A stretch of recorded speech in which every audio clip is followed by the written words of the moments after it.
বিসমিল্লাহিৰ ৰহমানিৰ ৰহিম।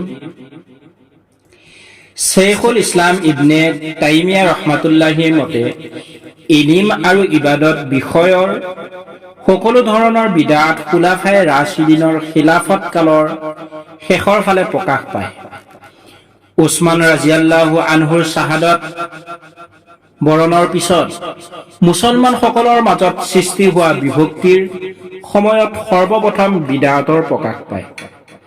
সাহাবায়ে কেৰামসকলৰ যুগৰ শেষৰ ফালে তকদীৰ বুলি একো নাই, এই বিশ্বাসৰ বিদআত প্ৰচলন হয়। তাৰ পিছত ইৰজা অৰ্থাৎ আমল ইমানৰ অংশ নহয়। এই বিশ্বাসৰ বিদআত আদি এনেধৰণৰ বিদআতসমূহ দ্বিতীয় শতাব্দী হিজৰীত সৃষ্টি হয়। সেই সময়ত সাহাবায়ে কেৰামসকলৰ বহুতো জীৱিত আছিল আৰু তেখেতসকলে সাধ্যানুযায়ী বিদআত দমন কৰিছিল।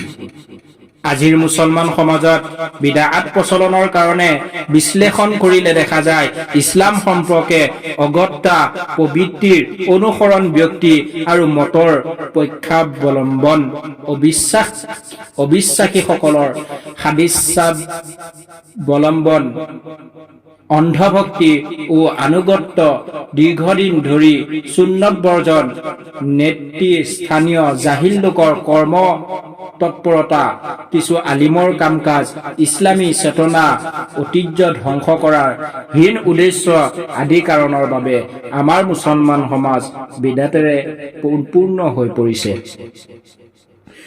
উক্ত আলোচনাৰ পৰা দেখা যায়, কোৰআন বা সহিহ হাদিছৰ দ্বাৰা অনুমোদন নোহোৱা আন কোনো ব্যৱস্থাৰ অনুসৰণ কৰি সওয়াব বা নেকিৰ আশাত কৰা ইবাদতকে বিদআত বুলি কোৱা হয়।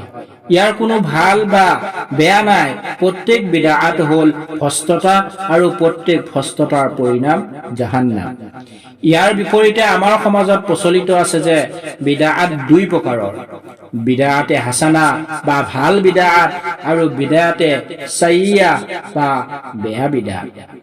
আৰু ভাল বিদআত আমল হিচাপে কৰিব পাৰে, কিন্তু আমি মনত ৰখা দৰকাৰ যে এয়া ৰাসূলুল্লাহ সাল্লাল্লাহু আলাইহি ওয়াসাল্লামৰ সহিহ হাদিছৰ দ্বাৰা অনুমোদিত নহয়।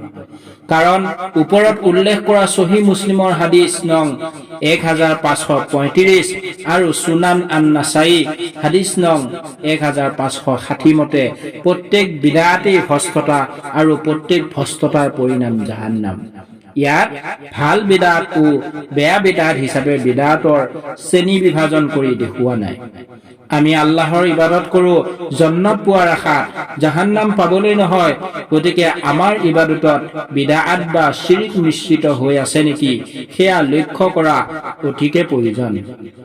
শিৰিকে অতীতৰ সমস্ত ভাল কাম বা আমল নষ্ট কৰে আৰু বিদআতে আমি কৰি যোৱা বৰ্তমানৰ ভাল কাম বা আমল নষ্ট কৰে। আল্লাহৰ লগত কাৰোবাক তুলনা কৰাকে শিৰিক কোৱা হয় আৰু ইয়াৰ লগে লগে আমি কৰি অহা সকলো আমল বা নেকি নষ্ট হৈ যায়। সেইকাৰণে কোৱা হৈছে ইন্না শিৰকা লাহুল মুনাজ্জিম, শিৰিক আটাইতকৈ ডাঙৰ পাপ। আনহাতে সওয়াবৰ আশাত শৰীয়তৰ অনুমোদন নোহোৱা নৱ উদ্ভাৱিত বিষয় বা পদ্ধতিৰ দ্বাৰা কৰা ইবাদতৰ পৰা কোনো সওয়াব পোৱা নাযায়, বৰং এনে ইবাদতে জাহান্নামলৈহে নিব।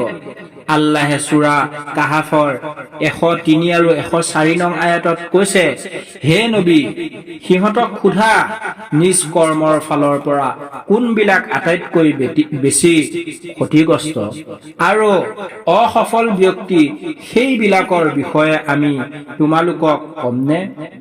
সিহঁত হ'ল সেইসকল মানুহ যিসকলৰ পাৰ্থিৱ জীৱনৰ চেষ্টা সাধনা সঠিক পথৰ পৰা আঁতৰি গ'ল, অথচ সিহঁতে ভাবি থাকে সিহঁতে ঠিক কামেই কৰি আছে। গতিকে আমি সজাগ হবৰ হ'ল আমাৰ চেষ্টা সাধনা বা ইবাদত সঠিক পথত আছেনে নাই, আঁতৰি গৈছে অৰ্থাৎ শৰীয়ত সন্মত হৈছে নে নাই হোৱা, সেয়া আমি নিজেই বাছ বিচাৰ কৰিব লাগিব। কিয়ামতৰ দিনা এই দায়িত্ব কোনেও নলয়, নিজে নিজৰ হিচাপ দিব লাগিব। অতীজৰ বাপদাতাৰ দিনৰ পৰা চলি অহা শৰীয়ত অসমৰ্থিত পদ্ধতি বা কুৰাণ হাদিছৰ দ্বাৰা অনুমোদিত নোহোৱা পীৰ বুজুৰ্গে দিন আলিম উলামা আদিৰ কথা বা কৰ্ম সহি ইছলাম নহয়। আল্লাহে কুৰাণ মজিদৰ সূৰা বাকাৰাৰ 170 নং আয়াত আৰু সূৰা আল মাইদাৰ 104 নং আয়াতত এই বিষয়ে আমাক সকিয়াই দিছে। সহি মুছলিমত উল্লেখ থকা এক হাদিসত রাসূলুল্লাহ সাল্লাল্লাহু আলাইহি ওয়াসাল্লামে কৈছে, মান আমিলা আমালা লাইসা আলাইহি আমরুনা ফাহুয়া রাদ্দুন, অর্থাৎ কোনোবাই যদি কোনো আমল কৰে যে আমল ৰাসূলুল্লাহ সাল্লাল্লাহু আলাইহি ওয়াসাল্লামৰ দ্বাৰা অনুমোদিত নহয় সেয়া প্ৰত্যাশিত। আল্লাহৰ সকিয়নি আৰু ৰাসূল সাল্লাল্লাহু আলাইহি ওয়াসাল্লামৰ সহি হাদিছৰ পৰা আঁতৰি গৈ কৰা ইবাদতে আমাক কেতিয়াও জান্নাতত নিনিয়ে। আমাৰ ইবাদত ও আমল আল্লাহৰ কুৰাণ আৰু ৰাসূলুল্লাহ সাল্লাল্লাহু আলাইহি ওয়াসাল্লামৰ সহি হাদিছ দ্বাৰা অনুমোদিত হ'বই লাগিব আৰু দিনত সংযোজিত সকলো নৱ উদ্ভাৱিত বিষয়ৰ পৰা আমি আঁতৰত থাকিব লাগিব। তেতিয়াহে আমাৰ ইবাদত বিদআত মুক্ত হ'ব। আল্লাহে আমাক সকলোকে শৰীয়ত সন্মতভাৱে শুদ্ধ পদ্ধতিত আল্লাহৰ ইবাদত কৰিবলৈ তৌফিক দিয়ক। আমিন।